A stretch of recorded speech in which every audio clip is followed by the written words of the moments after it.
Hi guys, so welcome back to the part 2 of PHP crude operation series. ठीक है, तो आज की वीडियो में हम देखने वाले हैं कि हम अपने डेटा को डेटाबेस में कैसे सेंड कर सकते हैं। ठीक है, तो देखिए लास्ट की वीडियो में हमने क्या देखा था। हमने कुछ इंट्रोडक्शन देखे थे कि PHP में क्रूड ऑपरेशन क्या होते हैं, उसका मतलब क्या होता है और कैसी वेबसाइट हम बनाने वाले हैं। ठीक है, वो देखा था। तो लास्ट टाइम मैंने आपको ये एक फॉर्म बना के दिखाया था, ये एक होम पेज बना के दिखाया था। ठीक है, और ये मैंने कहाँ से बनाया था, चैट जीपीटी से बनाया था। ठीक है, अगर आपको इसकी डिजाइनिंग नहीं आ रही है या आगे आगे बहुत सारे जो डिजाइन है वो मैं चैट जीपीटी से ही बनवाने वाला हूँ। तो अगर आपको डिजाइन चाहिए, डिजाइन बनाने आपको नहीं आता है, तो आप मुझे कमेंट में बता सकते हैं, मैं उसका डिजाइन बना दूंगा। ठीक है, तो देखिए लास्ट टाइम हमने यहाँ तक किया था। ठीक है, अब यहाँ पे देखिए, यहाँ पे कुछ बाय डिफॉल्ट डेटा आ रहा है, तो मैं इसको हटाना चाहता हूँ। मैं अभी सिर्फ मुझे ये हेडिंग्स चाहिए। ठीक है, तो इसको हटा लेता हूँ मैं। देखिए अपना प्रोजेक्ट जो है एच टी डॉक्स में यूट्यूब क्रूड सीरीज नाम से था, तो इसको मैंने VS कोड में यहाँ पे ओपन कर लिया है। ठीक है, तो अभी क्या करना है, इसे हटाना है। ये जो जॉन जॉन एट द रेट जो by default data ChatGPT ने दिया था उसको हटाना है। तो उसको यहाँ से मैं हटा देता हूँ। ठीक है, एक बार इसको रिफ्रेश करते हैं। ओके, देखिए सारा डेटा हट गया। अब क्या करना है मुझे, अब जब मैं इस इंसर्ट बटन पे क्लिक करूं तो वो एक दूसरे पेज पे रीडायरेक्ट होना चाहिए, जहां पे हम एक फॉर्म बना के रखेंगे और जिस फॉर्म में हम डेटा को डालेंगे और सबमिट करेंगे, तो वो जो हमारा डेटा है डेटाबेस में चला जाएगा। ठीक है, तो स्टार्ट करते हैं। इस इंसर्ट बटन पे मुझे एंकर टैग लगाना है अभी। तो खोज लेता हूँ इंसर्ट बटन कहाँ है। ये रहा इंसर्ट बटन। ठीक है, तो इसको एंकर टैग के अंदर डाल देते हैं, Ctrl+V। और ये किस पेज पे रीडायरेक्ट होना चाहिए, तो add.php पे। ठीक है, देखिए मैंने कितने पेजेस बनाए थे उस दिन, एक दो तीन चार पांच पेजेस बनाए थे। ठीक है, इस अपडेट वाले पेज में हम डेटा को अपडेट करेंगे। इंडेक्स तो हमारा होम पेज है। डिलीट वाले पेज में हम किसी पर्टिकुलर रिकॉर्ड को डिलीट करेंगे। और config.php पेज है हमारे डेटाबेस के कनेक्शन के लिए। ठीक है, और add.php में हम एक डेटा को ऐड करेंगे। ठीक है, तो यहाँ तक हो गया, इसे सेव कर लेते हैं। इसको रिफ्रेश करके इस इंसर्ट पे जब मैं क्लिक करूंगा तो देखिए add.php एक नया पेज ओपन हो गया। तो अब यहाँ पे हम एक डिजाइन बना लेते हैं डेटा ऐड करने के लिए। तो उसके लिए मैं चैट जीपीटी का यूज करूंगा और वहां से अपना डिजाइन बनवा लूंगा।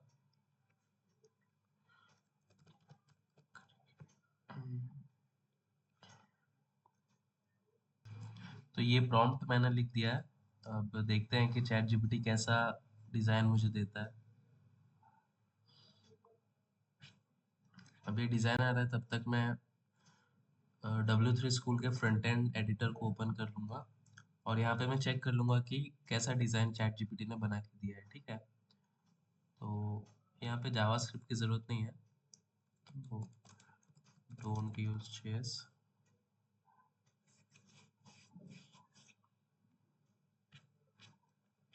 ओके, तो इसको चेक कर लेते हैं कैसा है।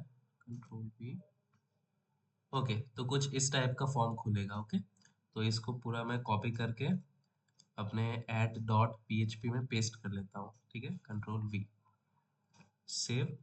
और अब देखिए, अब यहाँ पे मैं रिफ्रेश करता हूँ और जब मैं इस इंसर्ट बटन पे क्लिक करूंगा तो ये एक फॉर्म खुल जाएगा। ठीक है, इसमें मैं अपने डेटास को डालूंगा और जब मैं सबमिट करूंगा तो वो डेटाबेस में सबमिट हो जाएगा। ठीक है, इतना आई होप आपको समझ में आया। ठीक है, चलिए, तो अभी चैट जीपीटी और इसका कुछ काम है तो इसको हटा लेते हैं। अब देखिए, अब यहाँ पे एक बार मैं आपको ये कोड समझा देता हूँ। देखिए इस कोड में क्या हुआ, बूटस्ट्रैप का यूज हुआ है। और देखिए इसमें कुछ चेंजेस करने हैं, जैसे एक्शन की ज़रूरत नहीं है हमें। और मेक श्योर कि आपने जहाँ से भी ये फॉर्म बनाया या खुद से बनाया, तो वहाँ पे जो फॉर्म टैग है उसके अंदर मेथड पोस्ट होना चाहिए और एक्शन की हमें कोई ज़रूरत नहीं है अभी। ठीक है, और जो भी हमारा ओके, तो फॉर्म टैग में मेथड पोस्ट होना चाहिए, एक्शन की ज़रूरत नहीं है। और जो भी इनपुट बॉक्स है वहाँ पे आप ध्यान से देखें कि वहाँ पे आपको एक नेम देना पड़ेगा। ठीक है, नेम, आईडी नहीं, मैं नेम की बात कर रहा हूँ। नेम क्या होता है, नेम से ही हमारा जो सर्वर है वो पहचानता है कि कौन सा डेटा आ रहा है, ठीक है। तो यहाँ पे मैं नेम एंटर करवा रहा हूँ, तो मैं नेम नेम दे देता हूँ। और यहाँ पे नेम ये ईमेल के लिए है ना, तो यहाँ पे ईमेल दे देता हूँ, ईमेल। ओके, और आपको एक सबमिट बटन पे भी नेम देना पड़ेगा, तो यहाँ पे मैं नेम सबमिट ही दे देता हूँ। ओके, तो इसको सेव कर दिया और एक बार इसका आउटपुट देख लेते हैं। ठीक है, आउटपुट में कोई चेंजेस नहीं है। अब एक मैं ऊपर वहाँ पे बैक बटन भी डाल देता हूँ, तो यहाँ पे एक बैक बटन डाल देते हैं एंकर टैग के अंदर। बटन बैक नहीं, होम लिख देता हूँ मैं यहाँ पे। ओके, और एंकर टैग में index.php, index.php। ठीक है, यहाँ पे एक होम बटन आ गया, इस पर क्लिक करेंगे तो हम होम पे चल जाएंगे। ओके, ठीक है। ठीक है, इस बटन को थोड़ा स्टाइल कर देते हैं, तो स्टाइल, इसका बैकग्राउंड कलर चेंज कर लेता हूँ मैं, background colour blue, background colour blue और कलर वाइट। और यहाँ पे आउटपुट देखते हैं। ओके, सही है ये। थोड़ा सा इसमें बॉर्डर रेडियस की ज़रूरत है, तो बॉर्डर रेडियस में 3 पिक्सल डाल देता हूँ। ओके, सही है ये अब। ठीक है, चलिए तो देखिए अब क्या होगा। ये हमारा होम पेज है, जब इंसर्ट बटन पे क्लिक होगा तो ये एक नया फॉर्म खुल जाएगा। इसमें हम जो भी डेटास डालेंगे और फिर सबमिट करेंगे तो वो डेटाबेस में स्टोर हो जाएगा। ठीक है, तो अब डेटाबेस और टेबल बना लेते हैं हम लोग। तो देखिए, एक लास्ट वीडियो में मैंने YouTube_क्रूड नाम से एक डेटाबेस बनाया था, ठीक है। और अब वहाँ पे एक टेबल बनाना है, तो टेबल का नाम मैं रखता हूँ क्रूड। और इसके अंदर कॉलम्स कितने होंगे, यहाँ पे देखिए कितने कॉलम्स हैं। नेम और एड्रेस, ईमेल एड्रेस 2, और एक आईडी के लिए भी हमें बाय डिफॉल्ट चाहिए होता है, तो यहाँ पे 3 रख देते हैं। ठीक है, और उसके बाद क्रिएट। अब पहले में आईडी होगी तो आईडी, सेकंड में नेम तो नेम, और थर्ड में ईमेल। फिर से टाइप वैरचर, यहाँ पे भी टाइप वैरचर, और लेंथ 255, लेंथ 255 और लेंथ 255। और आईडी में मेक श्योर कि आप ऑटो इंक्रीमेंट चालू कर दें, ठीक है। उसके लिए इस बटन पे टिक मार्क कर दें, सेव। ठीक है, तो देखिए हमारा डेटाबेस बन चुका है YouTube_क्रूड नाम से, और एक टेबल उसके अंदर है क्रूड नाम का, और ये उसका स्ट्रक्चर है। उसमें क्या है, आईडी, नेम और ईमेल। ठीक है, तो अब हम अपना PHP का मेन कोड लिखना स्टार्ट करते हैं यहाँ पे। चलिए, तो उसके लिए मैं ये PHP का सिंटेक्स लिख लेता हूँ, क्योंकि जो भी हमें लिखना है PHP का कोड वो इस सिंटेक्स के अंदर लिखना है। अभी ये HTML मोड में है, तो इसको PHP मोड में कर लेते हैं। ओके, देखिए, तो डेटा को डेटाबेस में भेजने के लिए बहुत ही सिंपल 2 से 3 स्टेप्स हैं, मैं यहाँ पे लिख के आपको बता देता हूँ। सबसे पहले डेटाबेस का कनेक्शन करना है, DB कनेक्शन। और सेकेंड स्टेप में है इसेट फंक्शन का यूज करना है। और थर्ड स्टेप में हमें क्वेरी को रन करना है, ठीक है, क्वेरी को रन करना है। ओके, तो चलिए इसे कमेंट कर लेता हूँ। अब पहले स्टेप में क्या करना है, डेटाबेस कनेक्शन, तो उसके लिए मैं एक फंक्शन का यूज करूंगा, इंक्लूड। और इंक्लूड फंक्शन क्या करता है, कुछ दूसरे फाइल को इंक्लूड कर देता है हमारी इस पेज में, ठीक है। तो मुझे क्या इंक्लूड करना है अभी, config.php। ठीक है, config.php, इस फाइल को इंक्लूड करना है, क्योंकि यहाँ पे ऑलरेडी डेटाबेस का कनेक्शन मैंने एस्टेब्लिश कर दिया है, ठीक है, YouTube_क्रूड नाम से। ओके, तो पहला स्टेप डन हो गया। आ गया ऐड, हाँ, पहला स्टेप डन है, डेटाबेस कनेक्शन हो चुका है। अब सेकेंड स्टेप में क्या करना है, इसेट फंक्शन का यूज करना है।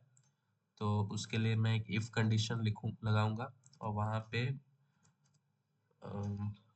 कंडीशन में इस सेट का यूज होगा। और यहाँ पे है $_पोस्ट।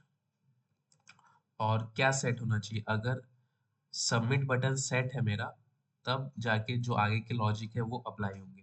तो यहाँ सबमिट बटन में मैंने नाम क्या लिखा है, नेम क्या लिया है, सबमिट, तो यहाँ पे भी हमें सबमिट ही देना पड़ेगा। तो सबमिट दे दिया यहाँ पे, इसको सेव करते हैं। और ठीक है, चलिए, अगर इस सेट सबमिट बटन सेट है तो क्या होगा, आगे का लॉजिक लिखते हैं। अगर सबमिट बटन सेट है तो यहाँ पे मुझे दो वेरिएबल्स बनाना है। एक नेम नाम से, जिसमें क्या होगा, जिसमें मैं जो भी नेम आएगा इनपुट बॉक्स में उसे इस वेरिएबल में स्टोर करूंगा। तो नेम, उसके बाद एक ईमेल, डॉलर अंडरस्कोर पोस्ट, और यहाँ पे ईमेल। ठीक है, देखिए इसका मतलब क्या है, यहाँ पे जो दो इनपुट बॉक्सेस है, तो यहाँ पे जो भी नेम आएगा, यहाँ पे जो भी नेम यूजर डालेगा और जो भी ईमेल आएगा वो इन दो वेरिएबल्स में स्टोर हो जाएगा। ठीक है, ओके। अब उसके बाद हम क्या करेंगे, क्वेरी को रन करेंगे। एक क्वेरी लिखेंगे, इंसर्ट की क्वेरी, क्योंकि हम इंसर्ट ऑपरेशन कर रहे हैं। तो इंसर्ट की क्वेरी लिखेंगे, तो उसके लिए इंसर्ट इनटू, टेबल का नाम क्या है हमारे, यहाँ पे एक बार चेक कर लीजिए आप, क्रूड, टेबल का नाम है क्रूड, तो इंसर्ट इनटू क्रूड वैल्यूज, और यहाँ पे जीरो लिख देता हूँ क्योंकि आईडी जीरो से स्टार्ट होगी। ये आईडी के लिए है, और सेकंड है नेम के लिए, तो डॉलर नेम, और लास्ट में है डॉलर ईमेल। ओके, चलिए यहाँ तक डन हो गया। हमने सेव अपने वेरिएबल में स्टोर कर लिया डेटा को, और इंसर्ट की क्वेरी से उसे इंसर्ट की क्वेरी लगा दी। ठीक है, अब क्या करना है, अब इस क्वेरी को हमें एग्जीक्यूट करना है। तो क्वेरी को एग्जीक्यूट करने के लिए पीएचपी में एक फंक्शन होता है जो है माई एसक्यूएलआई अंडरस्कोर क्वेरी। ठीक है, तो उससे मैं एक इफ कंडीशन के अंदर लिखूंगा कि इफ कंडीशन ये है, माई एसक्यूएलआई अंडरस्कोर क्वेरी, और यहाँ पे एक डॉलर कनेक्शन, पहले कनेक्शन एस्टेब्लिश करना है, उसके बाद क्वेरी को रन करना है। तो क्वेरी, अगर ये सब कुछ सही है तो क्या करो, तो हेडर मुझे एक दूसरे पेज पे रीडायरेक्ट कर दो। कौन से पेज पे, एक सेकेंड, मुझे एक लोकेशन लोकेशन यहाँ पे इंडेक्स डॉट पीएचपी पेज पे रीडायरेक्ट कर दो। ओके, और अगर डेटाबेस में डेटा नहीं गया तो एक मैसेज शो कर दो, एको, क्या होगा वो, data not submitted, submitted. Okay, enter. अब देखिए, अब इसे रन करके देखते हैं कि ये काम कर रहा है कि नहीं एक्चुअली में। तो देखिए, ये ये मेरा होम पेज है। अब मैं यहाँ पे इंसर्ट करता हूँ, ये फॉर्म खुला, यहाँ पे मैंने नेम डाल दिया अरिजीत सिंह, और एक ईमेल आईडी डाल दी arijit@gmail.com, और जब मैं इस सबमिट बटन पे क्लिक करता हूँ तो इसने मुझे इस पेज पे रीडायरेक्ट कर दिया। इसका मतलब ये है कि कोई एरर नहीं है, हमारा कोड अच्छे से वर्क कर रहा है। तो डेटाबेस में भी एक बार देख लेते हैं कि वैल्यूज आई है कि नहीं। तो ये देखिए, यहाँ पे वैल्यूज आ चुकी है। ठीक है, तो एक बार कोड समझ लेते हैं वापस से।